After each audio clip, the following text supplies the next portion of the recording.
Hello friends. स्वागत है आपका हमारे यूट्यूब चैनल आर के हिंदी कहानियों में।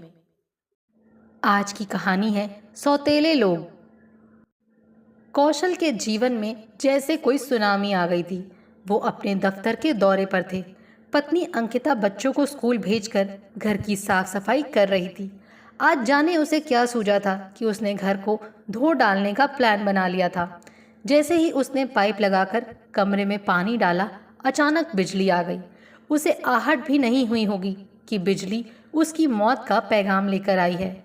कमरे में कूलर लगा था और उसी के करंट में वो बिल्कुल स्याह हो चुकी थी। पूरा घर अंदर से बंद था। लगभग 3 बजे जब दोनों बच्चे स्कूल से आए और दरवाज़ा खोलने की कोशिश की तो पता ही नहीं चला अंदर क्या हुआ है। अड़ोसी पड़ोसी इकट्ठे हो गए। दरवाज़ा खुला तो कौशल को फ़ोन से सारी बातें बताई गईं। पुलिस बुलाई गई। ससुराल से लेकर स्वजनों तक खबर करंट की भांति दौड़ गई। 2 मासूम बच्चे, 3 साल की बेटी और 5 साल का बेटा, सभी सहमे और डरे हुए थे। नियति को तो जो करना था उसने अपना खेल खेल लिया था। कौशल उजड़ गए थे। ना बच्चे संभलते, ना गृहस्थी, ना नौकरी।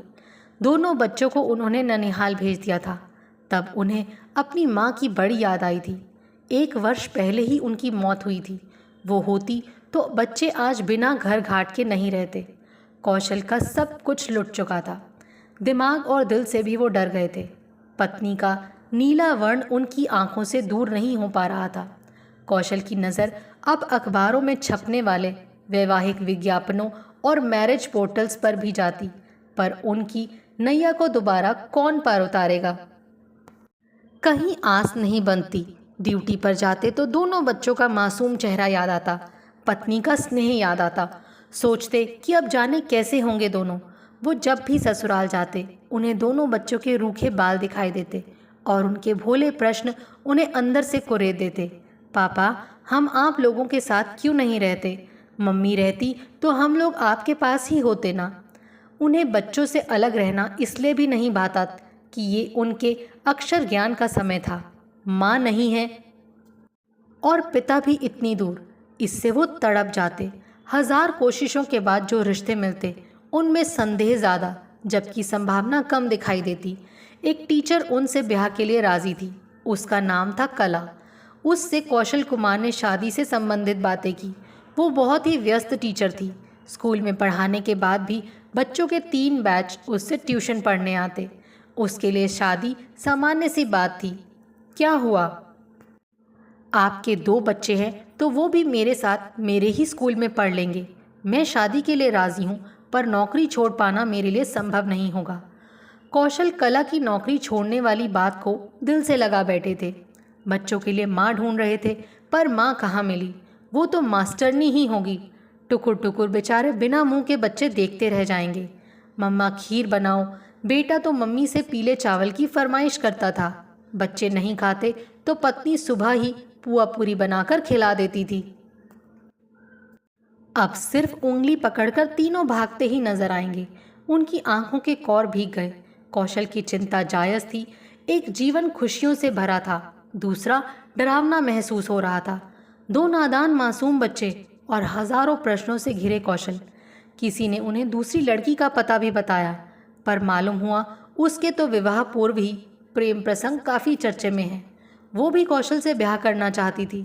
इस विषय पर पूछे जाने पर उसने बड़ी बेबाकी से कहा, इतने दिनों तक ब्याह नहीं हुआ तो थोड़ा बहुत तो चलता है। और आप कौन सा मुझसे पहली शादी करने वाले हैं? आपके साथ मुझे आपके बच्चों को भी तो संभालना पड़ेगा। कौशल उसकी बातों से दुखी हो गए। वो जानबूझकर विवाह के लिए कैसे हाँ करते? उसके चरित्र का प्रभाव बच्चों पर भी तो पड़ेगा। इतने बोल्ड तो कौशल नहीं हो पाते। उन्हें लगता वो मर जाते तो पत्नी कुछ भी करके बच्चों को पाल लेती, पर वो अकेले 2 बच्चों की नैया पार नहीं लगा सकते। वो अपने दोस्तों के घर भी जाते तो उनके लिए सिर्फ संवेदना दी जाती। उन्हें तो जीवन चाहिए था, एक खुशगवार घर का, एक मुस्कुराती पत्नी का, 2 हंसते खेलते बच्चों के विकास का। पता नहीं वो कुछ समझ नहीं पा रहे थे। उन्हें अपने विधुर जीवन पर तरस आता। अंकिता और दोनों बच्चों की तस्वीर लेकर वो घंटों रो लेते, पर जीवन का हल नहीं दिखाई पड़ता। कई कई दिनों तक वो छुट्टियां लेकर बिना खाए घर में ही रह जाते, न किसी से मिलते न बातें करते। अखबार के विज्ञापन में पत्नी ढूंढते, इसी तलाश में वो गरीब से गरीब घर की लड़कियों को भी देख आए थे। विधवा और छोड़ दी गई महिलाओं के साथ भी वो गठबंधन को राजी थे, पर कुछ न कुछ फेरे सामने आते ही गए। विधवा स्त्री भी 2 बच्चों के पिता के नाम पर तैयार नहीं हुई थी। एक महिला तो कौशल से पूछ ही बैठी थी, पत्नी दुर्घटना में मरी या मारा था। अब कौशल टूट चुके थे। हालांकि वो बच्चों के लिए सौतेली माँ लाना नहीं चाहते थे, लेकिन ये उनके जीवन की मजबूरी थी। उन्होंने मन को कड़ा किया और एक विवाह प्रस्ताव को स्वीकृति दे दी। जीवन की मजबूरियों ने उन्हें बहुत मजबूर किया था। इस बार अनामिका से विवाह की सहमति उन्होंने दे दी। कौशल एक अच्छे इंसान थे। अनामिका उनके सामने दुबली सी आम लड़की थी। उसने उनकी मजबूरियों को सुना था, जाना था और अपनी सहमति दे दी थी। विवाह हो गया। अनामिका ने गृहस्थी संभाल ली। सभी कहते थे, सौतेली माँ बच्चों का ख्याल नहीं रखेगी, अपनी ही सुख सुविधाओं का ख्याल रखेगी। वर्षों की धारणा को अनामिका ने मिट्टी में मिला दिया था। बेटी को उसने कंठहार बना लिया था। बेटे को भी वो पूरी देख रेख में रखती। कौशल का अब समय अच्छा था कि उन्हें अनामिका जैसी पत्नी मिली थी। खाना पीना, झाड़ू बुहारू, बर्तन कपड़े और आखिर में पति के पांव दबाकर सोना उसकी आदत थी। कौशल के घर वाले दबाव बनाते कि एक काम वाली बाई को क्यों नहीं रखते, बच्चों के लिए ट्यूटर क्यों नहीं रखते, पत्नी को मशीन क्यों बनाया है। कई बार उन्होंने अनामिका से कहा, पर उसने कहा कि वो सारे दिन घर में क्या करेगी। वो कहते थे कि घर अनामिका का अधिकार क्षेत्र है, वही जाने कैसे घर चलाना है। अनामिका भी तुरंत कौशल के पक्ष में खड़ी हो जाती। मुझे सारे काम करने पसंद हैं, मैं कर पाती हूँ, फिर क्या ज़रूरत है इन सब की। धीरे धीरे बच्चे पढ़ने लगे, नौकरी में आ गए। अनामिका वैसे ही सेवा भाव से कार्यरत रही। पुरानी मान्यताएं और परंपराएं उसके सामने गलत साबित हो गईं। समझ में नहीं आता किसके कैसे रूप हैं। घर वालों को लगता कौशल ही सौतेला व्यवहार कर रहे हैं, पर उन्हें खाना मिलता है, बच्चे खुशी खुशी पढ़ाई कर रहे हैं। जब सब कुछ दिखाई पड़ रहा है तो कोई चाहे जैसे अपनी गृहस्थी चलाए। सबके रिश्ते तो सौतेले ही हैं। बच्चे माँ को आदर देना सीख गए थे। कोई काम बिना बताए नहीं करते। दूसरों को गृहस्थी में टांग अड़ाने की ना तो गुंजाइश थी ना ही ज़रूरत, इसीलिए सभी मन मसोस कर चुप रहते। तभी पड़ोस में मदन भैया की अचानक मौत हो गई। सुना था कि उन्होंने अपनी पत्नी के मरने के बाद दूसरा विवाह किया था, जबकि उनके 4 बच्चे थे। पर मदन भैया की दूसरी पत्नी बीमारी का ऐसा स्वांग रचती कि बेचारे मदन भैया ही खाना बनाकर पत्नी और बच्चों को खिलाते। पैसों के लिए भी तकरार होती।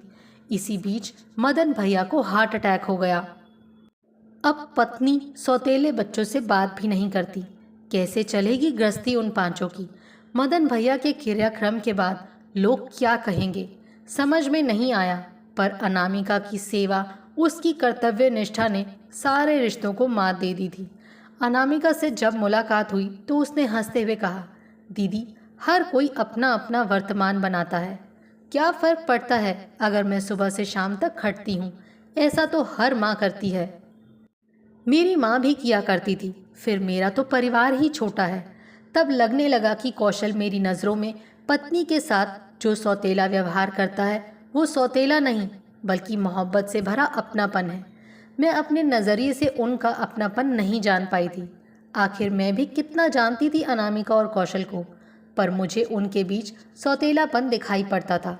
पर अब लगा सौतेले लोगों को समझ पाना इतना भी आसान नहीं। सचमुच जीवन जीना एक कला है, सभी इसे समझ नहीं पाते। आपको हमारी ये कहानी कैसी लगी, प्लीज़ कमेंट करके ज़रूर बताइए। अगर आप इस चैनल पर नए हैं तो इसे सब्सक्राइब करें और शेयर करें। Thank you.